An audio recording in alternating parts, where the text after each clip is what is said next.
ಪ್ರಜಾಪ್ರಭುತ್ವದ ವ್ಯವಸ್ಥೆಯಲ್ಲಿ ಸಾರ್ವಜನಿಕ ಆಡಳಿತ ಬಹಳ ಮಹತ್ವದ್ದಾಗಿದೆ. ನಮ್ಮ ಈ ಆಡಳಿತ ವ್ಯವಸ್ಥೆಯಲ್ಲಿ ಭಾರತೀಯ ಆಡಳಿತ ಸೇವೆ ಪ್ರಮುಖವಾದದ್ದು. ಆದ್ದರಿಂದಲೇ ಭಾರತೀಯ ಆಡಳಿತ ಸೇವೆಯನ್ನು ದೇಶದ ಆಡಳಿತ ವ್ಯವಸ್ಥೆಯಲ್ಲಿ ಉಕ್ಕಿನ ಚೌಕಟ್ಟು ಎಂದು ಹೇಳಬಹುದು. ಯಾವುದೇ ರೂಪದ ಸರ್ಕಾರವಿದ್ರೂ ಅತ್ಯಂತ ಅಗತ್ಯ ಹಾಗೂ ಅನಿವಾರ್ಯವಾದದ್ದು ಸಾರ್ವಜನಿಕ ಆಡಳಿತ. ಅಂತಹ ಜನಪರ ಆಡಳಿತ ನಿರ್ವಹಣೆಗೆ ಸಮರ್ಥ ಕಾರ್ಯನಿರ್ವಾಹಕರು ಬೇಕಾಗುತ್ತದೆ. ಭಾರತೀಯ ಆಡಳಿತ ಸೇವೆ ದೇಶದ ಆಡಳಿತ ವ್ಯವಸ್ಥೆಯಲ್ಲಿ ಅತ್ಯುನ್ನತವಾದ ಸೇವೆಯಾಗಿದೆ. ಸ್ವಾತಂತ್ರ್ಯ ಪೂರ್ವದಲ್ಲಿ ಬ್ರಿಟಿಷರ ಆಡಳಿತ ವ್ಯವಸ್ಥೆಯಲ್ಲಿ ಇದನ್ನು ಭಾರತೀಯ ನಾಗರಿಕ ಸೇವೆ ಎಂದು ಕರೀತಾ ಇದ್ರು. ಈ ಸೇವೆಯಲ್ಲಿ ಅತ್ಯಂತ ಅನೇಕ ಬ್ರಿಟಿಷ್ ಪ್ರಜೆಗಳು ಮತ್ತು ಭಾರತೀಯರು ಇರ್ತಾ ಇದ್ರು.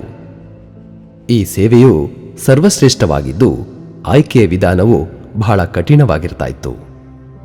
ಕಾನೂನಿನ ಚೌಕಟ್ಟಿನಲ್ಲಿ ಕರ್ತವ್ಯ ನಿರ್ವಹಿಸುವಾಗ, ಸೂಕ್ತವಾದ ನಿರ್ಧಾರ ತೆಗೆದುಕೊಳ್ಳುವಾಗ ಹೊಣೆಗಾರಿಕೆಯ ಸ್ಥಾನದಲ್ಲಿರುವ ಹಿರಿಯ ಅಧಿಕಾರಿಗಳಿಗೆ ಅನೇಕ ಸಂದರ್ಭಗಳಲ್ಲಿ ಸಮಸ್ಯೆಗಳು ಎದುರಾಗಬಹುದು. ಅಂತಹ ಸಂದರ್ಭಗಳಲ್ಲಿ ಅತ್ಯಂತ ತಾಳ್ಮೆ ಮತ್ತು ಜಾಣ್ಮೆಗಳಿಂದ ಕಾರ್ಯನಿರ್ವಹಿಸಿದ್ದು ಮತ್ತು ಜನರಲ್ಲಿ ಸೇವಾ ಮನೋಭಾವ ಬೆಳಿಬೇಕು, ಸೇವೆಯೇ ಬಾಳಿನ ಆದರ್ಶವಾಗಬೇಕು ಎಂದು ಕನಸು ಕಂಡವರು ನಮ್ಮ ಹಿರಿಯ ನಿವೃತ್ತ IAS ಅಧಿಕಾರಿಗಳಾದ ಶ್ರೀಯುತ ಟಿ ತಿಮ್ಮೇಗೌಡರು.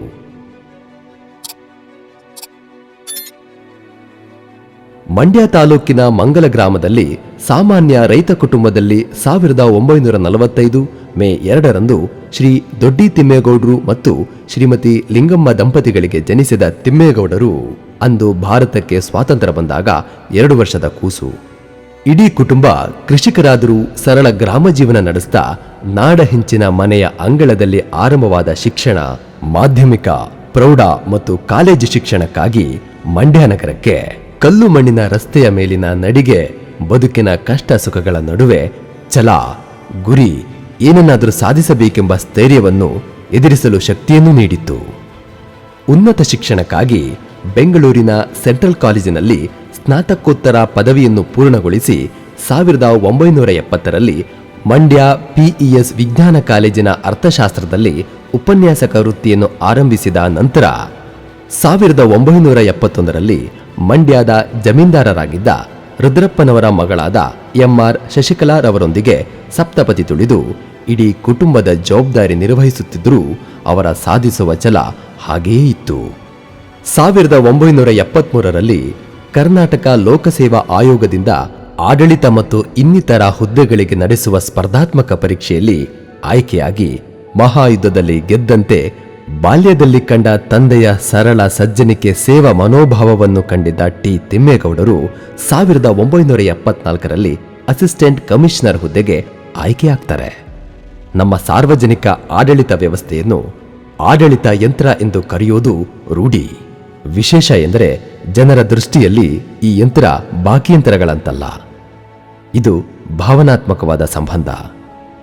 ಇಂತಹ ಪೂಜ್ಯ ಭಾವನೆ ಜನರ ಮನಸ್ಸಿನಲ್ಲಿದೆ. ಹೀಗಾಗಿ ಜನಹಿತ, ಜನಕಲ್ಯಾಣ ಮತ್ತು ಅಭಿವೃದ್ಧಿ ಸರ್ಕಾರದ ಮುಖ್ಯ ಉದ್ದೇಶವಾಗಿರುತ್ತದೆಂದು ನಂಬಿದ್ದ ತಿಮ್ಮೇಗೌಡರು ಬಿಜಾಪುರ ಮತ್ತು ಚಿತ್ರದುರ್ಗ ಉಪವಿಭಾಗಗಳಲ್ಲಿ ಅಸಿಸ್ಟೆಂಟ್ ಕಮಿಷನರ್ ಆಗಿ ಸೇವೆ ಸಲ್ಲಿಸಿದ್ದಾರೆ. ಬಿಜಾಪುರದಲ್ಲಿ ಅಸಿಸ್ಟೆಂಟ್ ಕಮಿಷನರ್ ಆಗಿದ್ದಾಗ ಹಳ್ಳಿಯ ಜನರ ಸಮಸ್ಯೆಗಳಿಗೆ ಸ್ಪಂದಿಸಿ ವೃದ್ಧಾಪ್ಯ ವೇತನ, ವಿಧವಾ ವೇತನ, ಅಂಗವಿಕಲರ ವೇತನ, ಪಡಿತರ ಚೀಟಿ ವಿತರಣೆ ಮುಂತಾದ ಸೌಲಭ್ಯಗಳನ್ನು ಸ್ಥಳದಲ್ಲೇ ಮಂಜೂರು ಮಾಡಿ ಆಡಳಿತವನ್ನು ಜನರ ಬಳಿಗೆ ಕೊಂಡೊಯ್ದರು. ಚಿತ್ರದುರ್ಗದಲ್ಲಿ ನಗರಸಭೆಯ ಆಡಳಿತ ಅಧಿಕಾರಿಯಾಗಿ ಅಧಿಕಾರ ಸ್ವೀಕರಿಸಿದ ತಕ್ಷಣವೇ ನಗರದ ಸುತ್ತಮುತ್ತಲಿನ ಪ್ರದೇಶದಲ್ಲಿ ಸ್ವಚ್ಛತೆ, ಕುಡಿಯುವ ನೀರಿನ ಸಮರ್ಪಕ ವಿತರಣೆಗೆ ಆದ್ಯತೆ ನೀಡಿ ತೆರಿಗೆ ಪಾವತಿಸಿಲ್ಲದವರ ವಿರುದ್ಧ ಶಿಸ್ತಿನ ಕ್ರಮ ತೆಗೆದುಕೊಂಡು ನಗರಸಭೆಯನ್ನು ಆರ್ಥಿಕವಾಗಿ ಬಲಪಡಿಸಿದರು. 1980ರಲ್ಲಿ ಬೆಂಗಳೂರು ನಗರ ಭೂಮಿತಿ ಅಸಿಸ್ಟೆಂಟ್ ಕಮಿಷನರ್ ಆಗಿದ್ದಾಗ ಅಕ್ರಮವಾಗಿ ನಿರ್ಮಾಣಗೊಳ್ಳುತ್ತಿದ್ದ ರೆವಿನ್ಯೂ ನಿವೇಶನಗಳನ್ನು ತಡೆಯುವಲ್ಲಿ ಕ್ರಮ ತೆಗೆದುಕೊಂಡು ಎಚ್ಚರಿಕೆ ನೀಡಿದರು. 1981ರಲ್ಲಿ ಬೆಂಗಳೂರು ನಗರ ಭೂ ಪರಿಮಿತಿ ವಿಶೇಷ ಜಿಲ್ಲಾಧಿಕಾರಿಯಾಗಿ ಪದೋನ್ನತಿ ಹೊಂದಿ ನಗರದ ಸುತ್ತಮುತ್ತಲಿನ ಖಾಲಿ ಇರುವ ಕಂದಾಯ ಜಾಗಗಳನ್ನು ಗುರುತಿಸಿ ಸರ್ಕಾರದ ಗಮನ ಸೆಳೆದ ಧೀಮಂತ ಅಧಿಕಾರಿ ನಮ್ಮ ತಿಮ್ಮೇಗೌಡರು. ತಿಮ್ಮೇಗೌಡರ ಕಾರ್ಯನಿಷ್ಠೆ ಮತ್ತು ಪಾರದರ್ಶಕ ಆಡಳಿತ ವಿಧಾನವನ್ನು ಮೆಚ್ಚಿದ ಅಂದಿನ ಮುಖ್ಯಮಂತ್ರಿಗಳಾಗಿದ್ದ ಶ್ರೀ ಗುಂಡೂರಾವ್ ಅವರು 1982ರಲ್ಲಿ ಇವರನ್ನು ಬೆಂಗಳೂರು ನಗರ ಮತ್ತು ಗ್ರಾಮಾಂತರ ಅವಿಭಜಿತ ಜಿಲ್ಲೆಯ ವಿಶೇಷ ಜಿಲ್ಲಾಧಿಕಾರಿಯಾಗಿ ನೇಮಕ ಮಾಡಿದರು. ಇದು ಅವರ ಆಡಳಿತದ ಮೇಲೆ ಇರುವ ನಿಷ್ಠೆ ಮತ್ತು ಅವರ ಪ್ರಾಮಾಣಿಕತೆಗೆ ಸಂದ ಗೌರವವೆನ್ನಬಹುದು. ಅತ್ಯಂತ ಕಿರಿಯ ವಯಸ್ಸಿನಲ್ಲಿ ರಾಜ್ಯದ ರಾಜಧಾನಿಯಾದ ಬೆಂಗಳೂರಿನ ವಿಶೇಷ ಜಿಲ್ಲಾಧಿಕಾರಿಯಾಗಿ ಭೂಕಂದಾಯ, ನೋಂದಣಿ, ಮುಜರಾಯಿ, ಭೂಸ್ವಾಧೀನ, ಬಾಡಿಗೆ ನಿಯಂತ್ರಣಾಧಿಕಾರಿಗಳ ಆದೇಶಗಳ ಮೇಲ್ಮನವಿ ಮುಂತಾದ ಬಹುಮುಖ್ಯ ಕರ್ತವ್ಯ ಜವಾಬ್ದಾರಿಗಳನ್ನು ನಿಭಾಯಿಸಿದರು. ವಿಶೇಷ ಜಿಲ್ಲಾಧಿಕಾರಿಯಾಗಿ ರಾಜಧಾನಿಯೂ ಸೇರಿದಂತೆ ಬೆಂಗಳೂರು ಸುತ್ತಣದ ಸ್ಯಾನಿಟರಿ ಬೋರ್ಡ್, ಐಟಿಐ, ಪ್ರಕಟಿತ ಭೂಪ್ರದೇಶ ಮುಂತಾದ ಬೆಂಗಳೂರು ಮಹಾನಗರ ಅಂಚಿನಲ್ಲಿರುವ ಪುರಸಭೆ ಸ್ಥಾನಮಾನ ಹೊಂದಿರುವ ಪ್ರದೇಶಕ್ಕೆ ಆಡಳಿತ ಅಧಿಕಾರಿಯಾಗಿ ಆಡಳಿತ ಯಂತ್ರವನ್ನು ಚುರುಕುಗೊಳಿಸಿದರು. ಗ್ರಾಮೀಣ ಜನರಿಗೆ ಸಹಾಯವಾಗುವಂತೆ ಗ್ರಾಮ ಸಂದರ್ಶನ ಕಾರ್ಯಕ್ರಮವನ್ನು ಪ್ರಾರಂಭಿಸಿ ಸ್ಥಳದಲ್ಲಿಯೇ ಸಾರ್ವಜನಿಕರು ಮತ್ತು ರೈತರ ಸಮಸ್ಯೆಗಳನ್ನು ಆಲಿಸಿ ಪರಿಹಾರ ಮತ್ತು ಫಲಾನುಭವಿಗಳಿಗೆ ನೇರವಾಗಿ ಸವಲತ್ತುಗಳು ಒದಗಿಸುವಂತೆ ಮಾಡಿದರು. ಇವರ ಜನಪರ ಕಾರ್ಯದಕ್ಷತೆಯನ್ನು ಗುರುತಿಸಿದ ಅಂದಿನ ಮುಖ್ಯಮಂತ್ರಿಗಳಾದ ಶ್ರೀ ರಾಮಕೃಷ್ಣ ಹೆಗ್ಗಡೆಯವರು 1983ರಲ್ಲಿ ತಮ್ಮ ನೂತನ ಸರ್ಕಾರದಲ್ಲಿ ಅದೇ ಹುದ್ದೆಯಲ್ಲಿ ಇವರನ್ನು 3 ವರ್ಷಗಳ ಕಾಲ ವಿಶೇಷ ಜಿಲ್ಲಾಧಿಕಾರಿಯಾಗಿ ಮುಂದುವರೆಸಿ ಅತ್ಯಂತ ಆತ್ಮೀಯ ಹಾಗೂ ಪ್ರಾಮಾಣಿಕ ಅಧಿಕಾರಿ ಎಂದು ಪರಿಗಣಿಸಿ ಅನೇಕ ವಿಶೇಷ ಜವಾಬ್ದಾರಿಗಳನ್ನು ನೀಡಿದರು. ಅನಂತರ 1986ರಲ್ಲಿ ಬೆಂಗಳೂರು ಅಭಿವೃದ್ಧಿ ಪ್ರಾಧಿಕಾರದ ಕಾರ್ಯದರ್ಶಿಯಾಗಿ ನೇಮಕ ಮಾಡಿದರು. ಬೆಂಗಳೂರು ಅಭಿವೃದ್ಧಿ ಪ್ರಾಧಿಕಾರದ ಕಾರ್ಯದರ್ಶಿಯಾಗಿದ್ದ ಸಂದರ್ಭದಲ್ಲಿ 1 ವರ್ಷದಲ್ಲಿ 10,000ಕ್ಕೂ ಹೆಚ್ಚು ನಿವೇಶನಗಳನ್ನು ಒಂದೇ ಕಂತಿನಲ್ಲಿ ಲಾಲ್ಬಾಗ್ ಗಾಜಿನ ಮನೆಯ ಸಮಾರಂಭದಲ್ಲಿ ಬಡಜನರಿಗೆ ನೀಡಿ ಮೈಲಿಗಲನ್ನು ಸ್ಥಾಪಿಸಿದರು. ಇವರ ಕಾಲದಲ್ಲೇ ಮೊದಲನೇ ಬಾರಿಗೆ ಬಿಡಿಎ ಕಾರ್ಯದರ್ಶಿಯನ್ನು ಕಾನೂನು ತಿದ್ದುಪಡಿ ಮಾಡಿ ಮಂಡಳಿಯ ಸದಸ್ಯ ಕಾರ್ಯದರ್ಶಿಯಾಗಿ ನೇಮಕ ಮಾಡಲಾಯಿತು. ಇವರ ಆಡಳಿತ ನಿರ್ವಹಣೆ, ಕಾರ್ಯನಿಷ್ಠೆ, ಪ್ರಾಮಾಣಿಕತೆಯನ್ನು ಪರಿಗಣಿಸಿ ಕೇಂದ್ರ ಸರ್ಕಾರವು 1989ರಲ್ಲಿ ಭಾರತೀಯ ಆಡಳಿತ ಸೇವೆಗೆ ಅಂದರೆ IAS ಹುದ್ದೆಗೆ ಪದೋನ್ನತಿ ನೀಡಲಾಯಿತು. ನಂತರ ಗ್ರಾಮೀಣಾಭಿವೃದ್ಧಿ ಇಲಾಖೆಯ ಪ್ರಾದೇಶಿಕ ಅಭಿವೃದ್ಧಿ ನಿರ್ದೇಶಕರಾಗಿ ಕಾರ್ಯನಿರ್ವಹಿಸಿ ಅಂದಿನ ಸಚಿವರಾದ ಶ್ರೀ MY ಗೋರ್ಪಡೆ ಮತ್ತು ಶ್ರೀ MB ಬಸವಲಿಂಗಪ್ಪನವರ ಮೆಚ್ಚುಗೆಗೆ ಪಾತ್ರರಾಗುತ್ತಾರೆ. 1991ರಲ್ಲಿ ಕೋಲಾರ ಜಿಲ್ಲಾಧಿಕಾರಿಯಾದ ಸಂದರ್ಭದಲ್ಲಿ ಅಪರೂಪದ ನಿರಂತರ ಮಳೆಯಿಂದಾಗಿ ಜಿಲ್ಲಾದ್ಯಂತ ಹಾನಿಗೊಳಗಾದ ಸುಮಾರು 50,000ಕ್ಕೂ ಹೆಚ್ಚು ಮನೆಗಳ ನಿರಾಶ್ರಿತರಿಗೆ ಸಮಾರೋಪಾದಿಯಲ್ಲಿ ಅವರ ಮನೆ ಬಾಗಿಲಿಗೆ ಪರಿಹಾರ ಒದಗಿಸಿ ಸರ್ಕಾರದ ಹಾಗೂ ಸಾರ್ವಜನಿಕರ ಮೆಚ್ಚುಗೆ ಪಡೆದರು. ಚಲನಚಿತ್ರ ತಾರೆಯರನ್ನು ಕರೆಸಿ ಅದ್ಧೂರಿ ತಾರಮೇಳ ಮಾಡಿ ಜನರಿಂದ ಬಂದ ಧನ ಸಹಾಯದಿಂದ ಜನರಿಗಾಗಿ ಕಲಾಮಂದಿರ ಮತ್ತು ಕ್ರೀಡಾಂಗಣವನ್ನು ಅಭಿವೃದ್ಧಿ ಮಾಡಿದರು. 1993-95ರಲ್ಲಿ ಚಿಕ್ಕಮಗಳೂರಿನ ಜಿಲ್ಲಾಧಿಕಾರಿಯಾಗಿದ್ದ ಸಂದರ್ಭದಲ್ಲಿ 16 ವರ್ಷಗಳಿಂದ ನೆನಗುದಿಗೆ ಬಿದ್ದಿದ್ದ ಕುವೆಂಪು ಕಲಾಮಂದಿರವನ್ನು ಪೂರ್ಣಗೊಳಿಸಿ ಜಿಲ್ಲಾ ಮಟ್ಟದ ಸಾಕ್ಷರತಾ ಕಾರ್ಯಕ್ರಮ ಅಕ್ಷರದಾರವನ್ನು ಯಶಸ್ವಿಗೊಳಿಸಿದರು. ಹಾಗೆಯೇ ನೆನೆಗುದಿಗೆಯಲ್ಲಿದ್ದ ಶತಮಾನೋತ್ಸವ ಕ್ರೀಡಾಂಗಣವನ್ನು ಸುಸಜ್ಜಿತಗೊಳಿಸಿ ರಾಜ್ಯ ಮತ್ತು ರಾಷ್ಟ್ರ ಮಟ್ಟದ ಕ್ರೀಡೆಗಳನ್ನು ಸಂಘಟಿಸಿದರು. ಅನಂತರ 1995ರಲ್ಲಿ ಭೂಮಾಪನ ಇಲಾಖೆಯ ನಿರ್ದೇಶಕರಾಗಿ ನೇಮಕಗೊಂಡ ನಂತರ ಸಾರ್ವಜನಿಕ ಸಂಪರ್ಕಗಳ ಕೇಂದ್ರ ಸ್ಥಾಪನೆ, ಮೈಸೂರಿನ ಭೂಮಾಪನ ತರಬೇತಿ ಕೇಂದ್ರದ ಕಟ್ಟಡ ನಿರ್ಮಾಣ, ಸುಮಾರು 1,500ಕ್ಕೂ ಹೆಚ್ಚು ಭೂಮಾಪಕರ ನೇಮಕ, ನಿರ್ಲಕ್ಷ್ಯಕ್ಕೊಳಗಾಗಿದ್ದ ಭೂಮಾಪನ ಇಲಾಖೆಯ ಅಭಿವೃದ್ಧಿ ಮತ್ತು ಸುಧಾರಣೆ, ಇಲಾಖೆಯ ಕಚೇರಿಗಳ ವಿಕೇಂದ್ರೀಕರಣ ಹಾಗೂ ಆಯಾ ತಾಲೂಕುಗಳಿಗೆ ಭೂ ದಾಖಲೆಗಳ ವರ್ಗಾವಣೆ ಮುಂತಾದ ಕ್ರಾಂತಿಕಾರ ಭೂ ಸುಧಾರಣೆಗಳನ್ನು ಮಾಡಿ ಇಲಾಖೆಯನ್ನು ಜನಮುಖಿಯಾಗಿ ಮಾಡಿ ರೈತರಿಗೆ ನೆರವಾಗಿದ್ದಾರೆ. 1998ರಲ್ಲಿ ಸರ್ಕಾರವು ಅತ್ಯಂತ ಜವಾಬ್ದಾರಿಯುತ ಗೃಹ ಮಂಡಳಿ ಆಯುಕ್ತರನ್ನಾಗಿ ನೇಮಕ ಮಾಡಿತ್ತು. ಈ ಹುದ್ದೆಯಲ್ಲಿ ರಾಜ್ಯದ ಗೃಹ ಮಂಡಳಿಯ ವಿವಿಧ ಬಡಾವಣೆಗಳ ಸಮಸ್ಯೆಗಳನ್ನು ಪರಿಹರಿಸುವುದರ ಜೊತೆಗೆ ಬೆಂಗಳೂರಿನ ಹೊರವಲಯದ ಅತ್ಯಂತ ಮಹತ್ವದ ಸೂರ್ಯನಗರ ಬಡಾವಣೆಯ ನಿರ್ಮಾಣಕ್ಕೆ ಚಾಲನೆ ನೀಡಿ ಬೆಂಗಳೂರಿನ ಕೇಂದ್ರ ಭಾಗದಲ್ಲಿ ಬಹಳ ಕಾಲ ನೆನಗುದಿಗೆಯಲ್ಲಿದ್ದ ಕೋರಮಂಗಲ ಬಹುಮಹಡಿ ವಸತಿ ಸಮುಚ್ಚಯಗಳನ್ನು ಪೂರ್ಣಗೊಳಿಸಿ ಫಲಾನುಭವಿಗಳಿಗೆ ಹಂಚಿಕೆ ಮಾಡಿದರು. ಇದರಿಂದ ಶ್ರೀ ಟಿ ತಿಮ್ಮೇಗೌಡರಿಗೆ ರಾಷ್ಟ್ರಮಟ್ಟದ ಪ್ರಶಸ್ತಿಯೂ ಲಭಿಸಿತು. ಕರ್ನಾಟಕ ಗೃಹ ಮಂಡಳಿಯಲ್ಲಿ ಬಹಳ ವರ್ಷಗಳಿಂದ ದಿನಗೂಲಿ ನೌಕರರಾಗಿ ಅಲ್ಪ ವೇತನದ ಆಧಾರದ ಮೇಲೆ ಕಾರ್ಯನಿರ್ವಹಿಸುತ್ತಿದ್ದ 100 ನೌಕರರನ್ನು ಸಂಸ್ಥೆಯ ಹುದ್ದೆಗಳಲ್ಲಿ ಕಾಯಂಗೊಳಿಸಿದ ಹೆಗ್ಗಳಿಕೆ ನಮ್ಮ ಶ್ರೀಯುತ ಟಿ ತಿಮ್ಮೇಗೌಡರದ್ದು. ನಮಸ್ತೆ, ನನ್ನ ಹೆಸರು ಕೆ ಭಾಗ್ಯ ಅಂತ. ಪ್ರಸ್ತುತ ನಾನು ಕರ್ನಾಟಕ ಗೃಹ ಮಂಡಳಿಲಿ ಆಯುಕ್ತರ PA ಆಗಿ ಕೆಲಸ ಮಾಡ್ತಿದ್ದೀನಿ. ತಿಮ್ಮೇಗೌಡರು ಸಾಹೇಬರು ದೇವರಾದ ತಕ್ಷಣ ನನ್ನ ಜೀವನದಲ್ಲಿ ನೆನೆಸ್ಕೊಳ್ಳೋದು ನಮ್ಮ ತಿಮ್ಮೇಗೌಡರು. ಅವ್ರು ನಮ್ಮ ಮನೆ ದೇವರು ಇಲ್ಲ ಸರ್. ನಾವು 9 ವರ್ಷದಿಂದ ದಿನಗೂಲಿ ನೌಕರರಾಗಿ ಕೆಲಸ ಮಾಡ್ತಿದ್ವಿ. ನನ್ನ ಜೊತೆ ಇನ್ನೂ 70 ಜನ ಇದ್ರು. ಆ 70 ಜನ ಇವತ್ತು 700 ಜನನ ಸಾಕ್ತಿದ್ದಾರೆ ಸರ್. ನಮ್ಮ ಉಸಿರಿರೋವರೆಗೂ ದೇವ್ರು ನೆನೆಸ್ಕೊಂಡ ತಕ್ಷಣನೇ ನಾವು ನೆಕ್ಸ್ಟ್ ನೆನೆಸ್ಕೊಳ್ಳೋದು ತಿಮ್ಮೇಗೌಡ್ರನ್ನ ಸರ್. ಆಯುಕ್ತರಾಗಿದ್ರು ಸರ್. ಯಾವತ್ತೂ ಅಷ್ಟೇ, ಪ್ರತಿದಿನ ನಾನು ನಮ್ಮ ಮನೆಯವರು ಅವ್ರನ್ನ ನೆನೆಸ್ಕೊಂಡೇನೆ ಒಂದು ಊಟ ಮಾಡೋದು ಸರ್. 72 ಜನನ ಟೈಮ್ ಸ್ಕೇಲ್ ಅಂತ ಮಾಡಿ ಅದು ನೆಕ್ಸ್ಟ್ ನಾವು ಅದು ಕಾಯಂ ಆಗೋದಕ್ಕೆ ಆಯಿತು. ಇಲ್ದೇವೆಲ್ಲ ನಾವು ಬೀದಿಗೆ ಬಂದ್ಬಿಡ್ತಿದ್ವಿ ಸರ್. ನಾವು ನಿಜವಾಗ್ಲೂ 72 ಜನ ಸುಮಾರು 7 ಜನನ ಸಾಕೋಂಗಾಗಿದೆ ಸರ್. ಪ್ರತಿಯೊಬ್ಬರು ಕೃತಜ್ಞರಾಗಿರ್ತೀವಿ ತಾಯಿಯವ್ರಿಗೂ, ಪ್ರತಿಯೊಬ್ಬರು ಸರ್. 1999ರಲ್ಲಿ IAS ಸೂಪರ್ ಟೈಮ್ ಸ್ಕೇಲ್ ಹುದ್ದೆಗೆ ಪದೋನ್ನತಿ ಪಡೆದು ಸರ್ಕಾರದ ಕಾರ್ಯದರ್ಶಿಯಾಗಿ ತೋಟಗಾರಿಕೆ ಇಲಾಖೆಗೆ ನೇಮಕ ಮಾಡಲಾಯಿತು. ಈ ಹುದ್ದೆಯಲ್ಲಿ ರೈತರಿಗೆ ಅನುಕೂಲವಾಗುವಂತಹ ಅನೇಕ ಕಾರ್ಯಕ್ರಮಗಳನ್ನು ಆಯೋಜಿಸಿ ನುಸಿಪೀಡೆಯಂತಹ ತೆಂಗಿನ ಮರಗಳ ಮಾರಕ ರೋಗವನ್ನು ನಿಯಂತ್ರಿಸಲು ಪರಿಶ್ರಮ ವಹಿಸಿದರು. 2000 ಇಸವಿಯಲ್ಲಿ ರಾಜ್ಯದ ರಾಜಧಾನಿಯಾದ ಬೆಂಗಳೂರಿನ ಪ್ರತಿಷ್ಠಿತ ಕಂದಾಯ ಇಲಾಖೆಯ ಉನ್ನತ ಹುದ್ದೆಯಾದ ವಿಭಾಗಾಧಿಕಾರಿಯಾಗಿ ಕಾರ್ಯನಿರ್ವಹಿಸಿ ಈ ವಿಭಾಗದ 7 ಜಿಲ್ಲೆಗಳ ಜಿಲ್ಲಾಧಿಕಾರಿಗಳ ಮೇಲಾಧಿಕಾರಿಯಾಗಿ ಭೂ ದಾಖಲೆಗಳ ನಿರ್ವಹಣೆ, ಸರ್ಕಾರಿ ಜಮೀನಿನ ಒತ್ತುವರಿ ತೆರವು ಮುಂತಾದ ವಿಚಾರಗಳಲ್ಲಿ ಸೂಕ್ತ ಕಾನೂನು ಕ್ರಮ ತೆಗೆದುಕೊಂಡು ರೈತರಿಗೆ ಮತ್ತು ಸರ್ಕಾರಕ್ಕೆ ನೆರವಾಗಿದ್ದಾರೆ. 2001ರಲ್ಲಿ ಸಾರಿಗೆ ಆಯುಕ್ತರಾಗಿ ನೇಮಕಗೊಂಡು ಇಲಾಖೆಯ ಪಾರದರ್ಶಕ ಮತ್ತು ಜನಸ್ನೇಹಿ ಆಡಳಿತ ವ್ಯವಸ್ಥೆ ಜೊತೆಗೆ ಬೆಂಗಳೂರಿನ ವಾಯು ಮಾಲಿನ್ಯದ ವಿರುದ್ಧ ಸಮರ ಸಾರಿ ನಿಯಂತ್ರಣಗೊಳಿಸಿದರು. 2003ರಲ್ಲಿ ಇವರ ಕಾರ್ಯಕ್ಷಮತೆಯನ್ನು ಗಮನಿಸಿದ ಅಂದಿನ ಮುಖ್ಯಮಂತ್ರಿಗಳಾಗಿದ್ದ ಶ್ರೀ SM ಕೃಷ್ಣರವರು ಶ್ರೀಯುತ ಟಿ ತಿಮ್ಮೇಗೌಡರನ್ನು ಕಾವೇರಿ ನೀರಾವರಿ ನಿಗಮದ ಸಂಸ್ಥಾಪಕರಾಗಿ ಹಾಗೂ ಪ್ರಥಮ ವ್ಯವಸ್ಥಾಪಕ ನಿರ್ದೇಶಕರಾಗಿ ನೇಮಕ ಮಾಡುತ್ತಾರೆ. ಈ ಹುದ್ದೆಯಲ್ಲಿ ಕಾವೇರಿ ಜಲಾನಯನ ಪ್ರದೇಶದ 8 ಜಿಲ್ಲೆಗಳ ಕಾವೇರಿ ನದಿ ಹಾಗೂ ಕಬಿನಿ, ಹಾರಂಗಿ, ಹೇಮಾವತಿ, ಅರ್ಕಾವತಿ, ಶಿಂಷಾ ಮುಂತಾದ ನದಿ ಮತ್ತು ಉಪನದಿಗಳ ವ್ಯಾಪ್ತಿಯಲ್ಲಿ ಬರುವ ಅಪೂರ್ಣಗೊಂಡಿದ್ದ ನೀರಾವರಿ ಯೋಜನೆಗಳನ್ನು ಪೂರ್ಣಗೊಳಿಸುವ ಜವಾಬ್ದಾರಿಯ ಜೊತೆಗೆ ಈ ಯೋಜನೆಗಳಿಗೆ ಅಗತ್ಯವಾದ ನೀರಾವರಿ ಬಾಂಡ್ಗಳ ಮೂಲಕ ಅಪಾರ ಹಣ ಸಂಗ್ರಹಿಸಿ ಕಾಮಗಾರಿಗಳನ್ನು ಪೂರ್ಣಗೊಳಿಸುವಲ್ಲಿ ಪರಿಶ್ರಮಿಸಿದ್ದಾರೆ. ಇದರ ಜೊತೆಗೆ ತಲಕಾವೇರಿ ಭಾಗಮಂಡಲವನ್ನು ಅಭಿವೃದ್ಧಿಗೊಳಿಸಿ ಕೆಟ್ಟು ನಿಂತಿದ್ದ KRS ಬೃಂದಾವನ ಸಂಗೀತ ಕಾರಂಜಿಯನ್ನು ಪುನಶ್ಚೇತನಗೊಳಿಸಿದರು.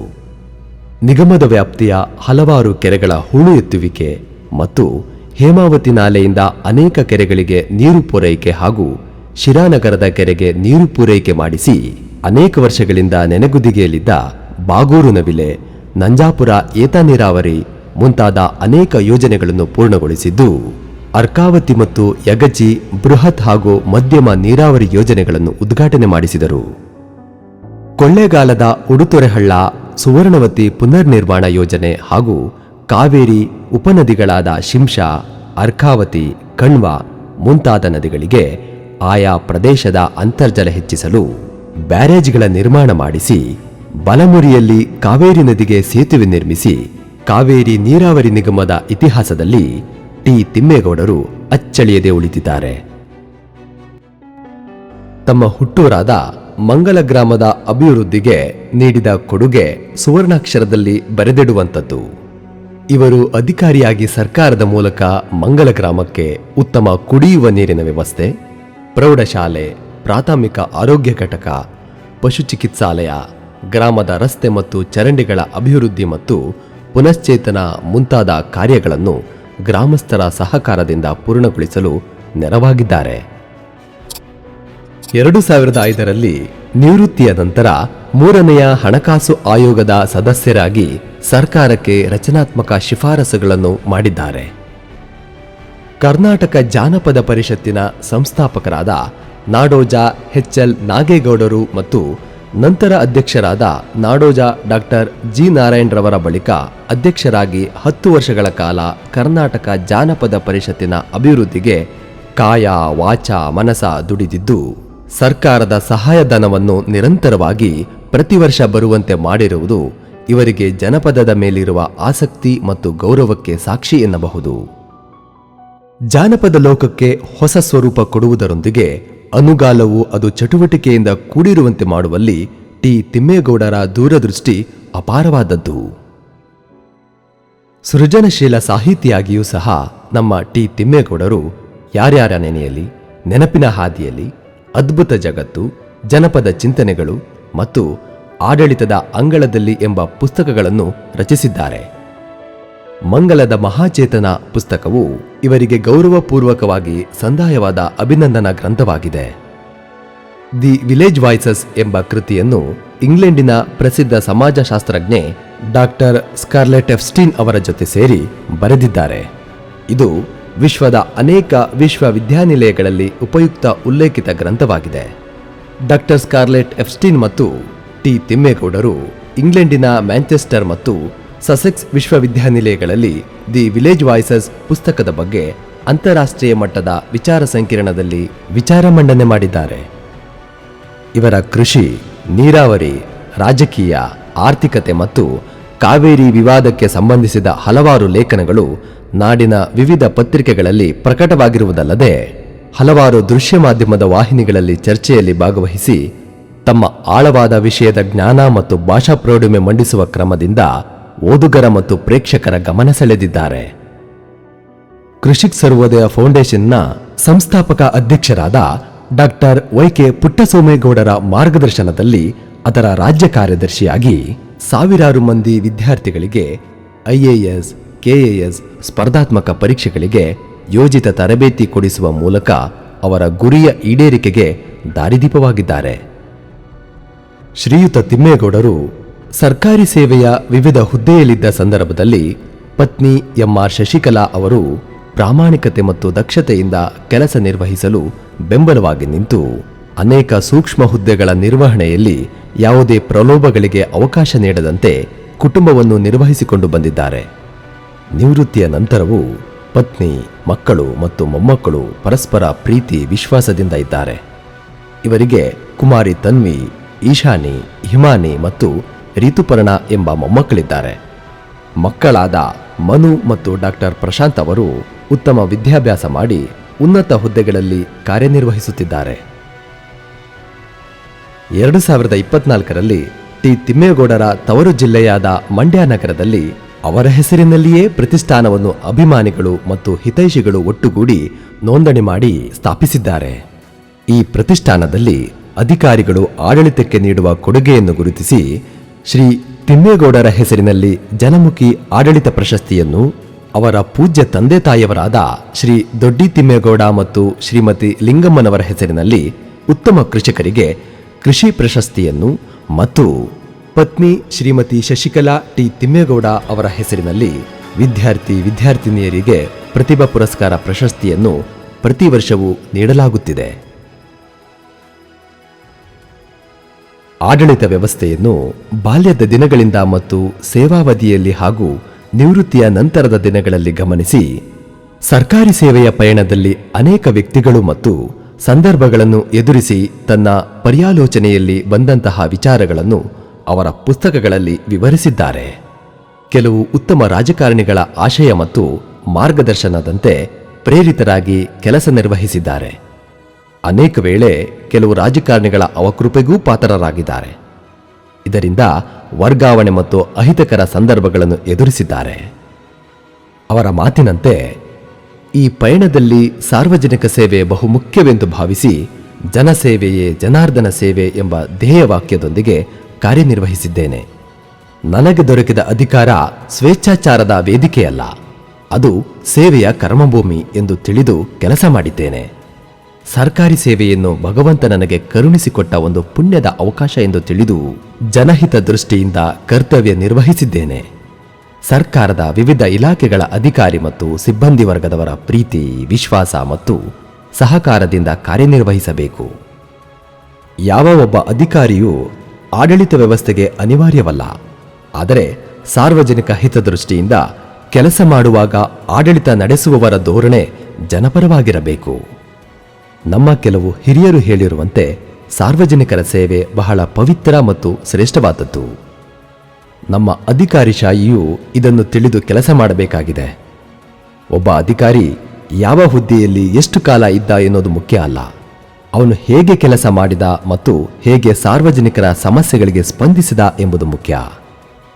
ನಮ್ಮ ಜನಪ್ರತಿನಿಧಿಗಳು ಹಾಗೂ ಸರ್ಕಾರಿ ಅಧಿಕಾರಿಗಳು ಜನಸೇವಕರಾಗಿ ನಿಷ್ಠೆ, ಪ್ರಾಮಾಣಿಕತೆ ಮತ್ತು ಸೇವಾ ಮನೋಭಾವನೆಯಿಂದ ಕೆಲಸ ಮಾಡಬೇಕಾಗಿದೆ ಎಂದು ಅನೇಕ ವೇದಿಕೆಗಳಲ್ಲಿ ಮುಂಬರುವ ಯುವಜನತೆ ಮತ್ತು ಅಧಿಕಾರಿಗಳಿಗೆ ಹೇಳ್ತಾ ಇರ್ತಾರೆ.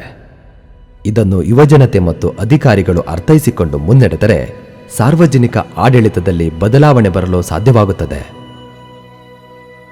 ಬದುಕಿನ ಪಥದಲ್ಲಿ 80 ವಸಂತಗಳನ್ನು ಪೂರೈಸಿ ತುಂಬಾ ಸಾರ್ಥಕವೆನಿಸುವ ರೀತಿಯಲ್ಲಿ ಅರ್ಥಪೂರ್ಣವಾಗಿ ಬಾಳಿರುವ ಮಂಗಲದ ಮಹಾಚೇತನ ಶ್ರೀಯುತ ಟಿ ತಿಮ್ಮೇಗೌಡರು ಗ್ರಾಮೀಣ ಪ್ರತಿಭೆಗಳಿಗೆ ಬಹುದೊಡ್ಡ ಆದರ್ಶವೆನ್ನಬಹುದು.